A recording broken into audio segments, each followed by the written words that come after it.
나는 올해 60을 넘겼다. 머리카락은 희끗희끗해지고 하루에도 몇 번씩 허리가 쑤시지만 아직도 내 마음속에는 어린 시절의 기억이 선명하다. 그 기억의 중심에는 언제나 엄마가 있었다. 새벽 5시 아직 해가 뜨기도 전에 일어나 가족들을 위해 밥을 짓던 엄마의 뒷모습, 부엌에서 들려오는 국 끓는 소리와 함께 나를 깨우러 오는 그 따뜻한 손길. 우리 아들, 일어나야지. 학교 늦는다. 그 목소리는 세상 그 어떤 알람보다도 부드럽고 확실했다. 초등학교 입학식 날 비가 억수같이 쏟아졌다. 새벽부터 내 우산을 챙겨주며 새로 산 교복에 물이 튀지 않도록 비닐을 씌워주던 그 섬세한 손길. 괜찮다, 괜찮아. 엄마가 다 준비해놨으니까. 그때 내가 느꼈던 안전함은 지금도 생생하다. 중학교에 들어가면서 나는 반항기를 맞았다. 친구들과 어울려 늦게 들어오고 거짓말을 하고 때로는 엄마에게 소리를 지르기도 했다.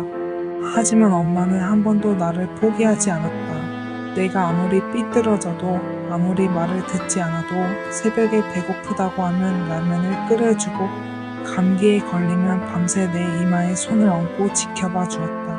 엄마는 언제나 내 편이야. 세상 모든 사람이 등을 돌려도 엄마만은 항상 내 곁에 있을 거야. 그 말은 내 삶의 나침반이었다. 고등학교 시절 우리 집은 정말 가난했다. 아버지는 일용직으로 일하며 언제 일이 끊어질지 모르는 불안한 상황이었고 나는 대학에 가고 싶어 했다. 등록금을 마련하기 위해 엄마는 밤일을 시작했다. 낮에는 집안일을 하고 밤에는 공장에서 일하며 손에 기름때를 묻히고 돌아왔다. 그 손으로 다시 내 도시락을 싸고 내 셔츠를 다려주었다. 공부만 해. 엄마가 다 할 테니까 너는 공부만 하면 돼. 새벽 2시에 들어온 엄마가 4시에 일어나 내 아침을 차려주는 모습을 볼 때마다 나는 가슴이 미어질 것 같았다. 대학에 합격하던 날 엄마는 나보다 더 기뻐했다. 합격증을 들고 소리내어 울던 그 모습을 나는 평생 잊을 수 없다. 우리 아들이 대학생이 된다. 대학생이 돼. 그때 엄마의 얼굴에는 세상의 모든 기쁨이 다 담겨 있는 것 같았다. 4년간의 대학 생활 내내 매달 생활비를 보내주며 전화로 밥은 굶지 말고 먹어라, 몸만은 챙겨라고 당부하던 그 목소리. 졸업하던 날 학위증을 받아 들고 제일 먼저 엄마에게 달려가 엄마 덕분이에요 라고 말했을 때 엄마는 아니야, 네가 잘해서야 라며 또 울었다. 결혼을 앞두고 나는 긴장했다. 새로운 가정을 꾸린다는 것, 누군가의 남편이 된다는 것이 두려웠다. 하지만 결혼식 날 엄마가 내 손을 꼭 잡고 말했다. 이제는 네가 가정을 지켜야 한다. 엄마가 널 키운 것처럼 너도 이제 사랑하는 사람을 지켜줘야 해. 그 말과 함께 눈물을 글썽이던 엄마의 얼굴. 나는 그 순간을 평생 간직하고 있다. 결혼 후에도 엄마는 변하지 않았다. 아이가 태어나면 밤새 돌봐주고 내가 힘들어할 때마다 괜찮다. 다 잘 될 거야 라며 위로해 주었다. 나는 단 한 번도 의심한 적이 없었다. 엄마는 언제나 나의 전부였고 내 삶의 기둥이었다. 그 믿음은 바위처럼 견고했고 바다처럼 깊었다. 세상이 아무리 변해도 내 곁에는 언제나 엄마가 있을 거라고 믿었다. 하지만 인생이란 참으로 아이러니하다. 가장 확실하다고 믿었던 것이 한순간에 무너질 수 있다는 것을. 그 믿음이 무너지는 데는 단 한순간이면 충분했다. 몇 달 전 집을 정리하다가 우연히 찾게 된 낡은 서류 봉투. 오래된 종이 냄새가 코끝을 스쳤고 그 속에서 나를 흔들어 놓을 비밀이 숨어 있었다. 내 이름이 적힌 출생신고서. 그런데 부물 안에 적힌 이름이 내가 아는 엄마가 아니었다. 심장이 내려앉는 듯한 공포와 혼란이 밀려왔다. 손이 떨려서 서류를 제대로 들고 있을 수조차 없었다. 도대체 이게 무슨 뜻이지?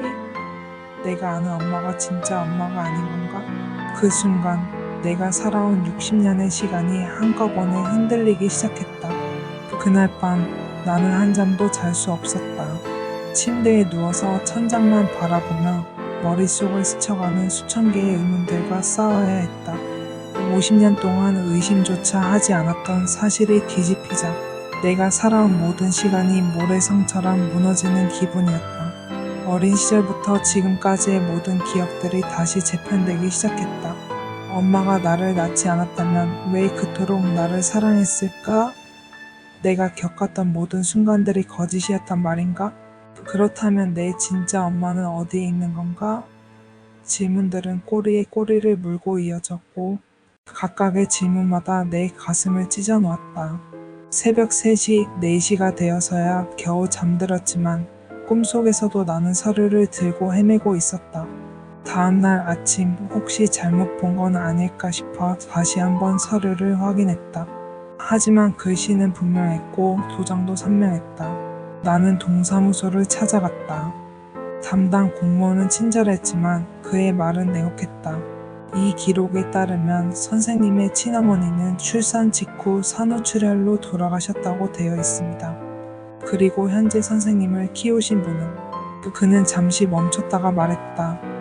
혈연 관계가 없는 분으로 기록되어 있네요. 머리가 멍해졌다. 사무소를 나서는 내 발걸음은 천근만근이었다. 그렇다면 지금까지 나를 키워온 엄마는 누구란 말인가? 내가 눈을 뜨면 곁에서 미소 지어주고 아플 때마다 곁을 지켜준 그 따뜻한 사람은 대체 내게 어떤 존재였단 말인가? 혹시 먼 친척일까? 아니면 단순한 보호자였을까? 아니면 완전히 남남이었던 걸까? 집으로 돌아가는 게 모든 게 달라 보였다. 평소에 지나치던 꽃집, 슈퍼마켓, 버스 정류장까지도 낯선 풍경처럼 느껴졌다. 마치 내가 다른 세상에 온 것 같았다. 집에 도착해서 현관문을 열 때도 손이 떨렸다. 엄마가 왔구나. 어디 갔다 왔니? 응 라고 반갑게 말을 걸었지만 나는 제대로 대답할 수 없었다. 며칠 동안 나는 엄마를 바라보며 관찰했다. 코 모양, 눈 모양, 손의 형태까지 정말 하나도 닮은 곳이 없었다. 어떻게 이제서야 알아차린 것일까? 아니면 무의식 중에 알고 있었지만 외면했던 것일까? 내가 어릴 때부터 넌 아빠를 닮았다거나 엄마는 안 닮았네 같은 말을 들었던 기억이 새롭게 떠올랐다. 그때는 그냥 그러려니 했는데 이제 보니 모든 게 설명이 됐다. 나는 몇 번이나 엄마에게 물어보려 했다. 저녁 식사를 하면서도 함께 TV를 보면서도 혀끝까지 올라온 질문을 다시 삼켜야 했다. 막상 눈을 마주치면 아무 말도 할 수 없었다. 내 앞에서 밥상을 차려주며 오늘은 네가 좋아하는 된장찌개 끓였어라며 잔소리하는 그 얼굴은 여전히 익숙했고 여전히 사랑스러웠다. 하지만 동시에 무서웠다. 만약 내가 이 질문을 한다면 지금까지의 평온한 일상이 깨질 수도 있었다. 엄마가 상처받을 수도 있고 우리 관계가 변할 수도 있었다. 이걸 물어본다는 게 배은망덕한 건 아닐까? 엄마가 나를 낳지 않았다고 해서 지금까지 받은 사랑이 가짜가 되는 건 아닌데. 하지만 다른 한편으로는 진실을 알고 싶은 욕망이 강렬했다. 밤마다 나는 인터넷을 뒤져서 비슷한 사례들을 찾아보았다. 어떤 사람은 30이 되어서 자신이 입양아라는 사실을 알았고 어떤 사람은 결혼 직전에 알았다. 그들의 이야기를 읽으면서 나는 조금씩 용기를 얻었다. 하지만 동시에 더 큰 두려움도 생겼다. 만약 내 친어머니가 살아있다면? 만약 나에게 친형제가 있다면? 만약 내가 알고 있는 모든 게 거짓이라면? 한 달이 넘게 이런 상태가 계속됐다. 나는 점점 야위어갔고 엄마는 걱정스러운 눈빛으로 나를 바라보기 시작했다. 요즘 왜 이렇게 입맛이 없니? 어디 아픈 거 아니야? 그 걱정스러운 목소리를 들을 때마다 나는 더욱 괴로워졌다. 진실을 알지 못하면 미쳐버릴 것 같았다. 하지만 진실을 안다고 해서 행복해질 수 있을지도 확신이 서지 않았다. 그래도 나는 알아야만 했다. 더 이상 이 무게를 혼자 짊어지고 살 수는 없었다. 마침내 어느 토요일 저녁 나는 용기를 냈다. 엄마와 둘이 저녁을 먹고 있는데 평소와 다름없이 조용한 분위기였다. 엄마는 내가 좋아하는 갈치조림을 해주었고 나는 기계적으로 숟가락을 움직이고 있었다. 그런데 갑자기 더 이상 참을 수 없다는 생각이 들었다. 심장이 터질 듯 뛰었지만 나는 조심스럽게 입을 열었다. 엄마, 목소리가 떨렸다. 나한테 숨기고 있는 게 있어요? 엄마는 젓가락질을 멈췄다. 갈치 한 점을 집어 올리다가 그대로 멈춘 채 나를 바라보았다. 그 눈빛에서 나는 뭔가 다른 것을 읽을 수 있었다. 놀람, 당황, 그리고 체념. 마치 언젠가는 이 순간이 올 줄 알고 있었다는 듯한 표정이었다. 무슨 말했니? 엄마가 작은 목소리로 물었지만 그 음성에는 평소의 자연스러움이 없었다. 나는 떨리는 손으로 주머니에서 출생신고서를 꺼냈다. 일주일 전부터 계속 가지고 다녔던 그 서류였다. 이게 뭐예요? 엄마는 그 종이를 보는 순간 얼굴이 하얗게 변했다. 숟가락을 떨어뜨리는 소리가 식탁에 울렸다. 잠시 정적이 흘렀다. 벽시계 초침 소리만 똑똑거리며 시간을 쪼개고 있었다. 엄마의 눈빛이 흔들리기 시작했다. 오래된 비밀을 지켜온 사람의 피곤하고 슬픈 눈빛이었다. 어디서 이걸 찾았니? 엄마의 목소리는 거의 속삭임에 가까웠다. 집에서 우연히 찾았어요. 엄마, 이게 진짜인가요? 내가 엄마 아들이 아닌 건가요? 엄마는 한동안 아무 말도 하지 않았다. 손으로 얼굴을 가리고 깊은 한숨을 쉬었다. 그 모습을 보니 이미 답은 나와 있는 것 같았다. 하지만 나는 직접 들어야 했다. 마침내 엄마가 손을 내리고 나를 바라보았다. 그 얼굴에는 60년의 세월이 모두 담겨 있는 것 같았다. 주름진 눈가, 굽은 어깨, 거친 손. 모든 것이 세월의 무게를 말해주고 있었다. 네가 태어나던 날, 엄마가 떨리는 목소리로 입을 열었다. 1963년 2월 14일. 그날은 정말 추운 겨울날이었어. 눈이 펑펑 내리고 있었지. 네 엄마, 그러니까 너의 친엄마 김명숙 씨는 해산하다가 세상을 떠났단다. 내 심장이 멎는 것 같았다. 그때 나는 26살이었어. 시집도 못 간 처녀였지. 너희 집에 살던 먼 친척이었는데 내 아버지가 일용직을 하며 생활이 어려우니까 집안일을 도와주러 가 있었던 거야. 내 진짜 엄마가 아이를 낳고 이틀 만에 세상을 떠났을 때 집안이 완전히 무너졌어. 엄마는 잠시 말을 멈추고 눈물을 훔쳤다. 내 아버지는 술만 마시며 절망했고 친척들은 아무도 어린 너를 키우려 하지 않았어. 다들 가난했고 다들 힘들었으니까. 고아원에 보내자, 남의 집에 입양 보내자 그런 말만 나왔지. 그때 너는 정말 작고 약했어. 갓난아이가 엄마 없이 어떻게 살겠니? 엄마의 목소리가 점점 작아졌다. 그래서 내가 그냥 너를 안고 나왔어. 그날 밤 눈 내리는 길을 걸어서 내 고향으로 돌아왔지. 그리고 그날부터 나는 내 엄마가 되기로 마음먹었어. 어떤 일이 있어도 너만은 제대로 키우겠다고. 네가 엄마 없이 자란다는 소리 듣지 않게 하겠다고. 그제서야 모든 퍼즐이 맞춰지기 시작했다.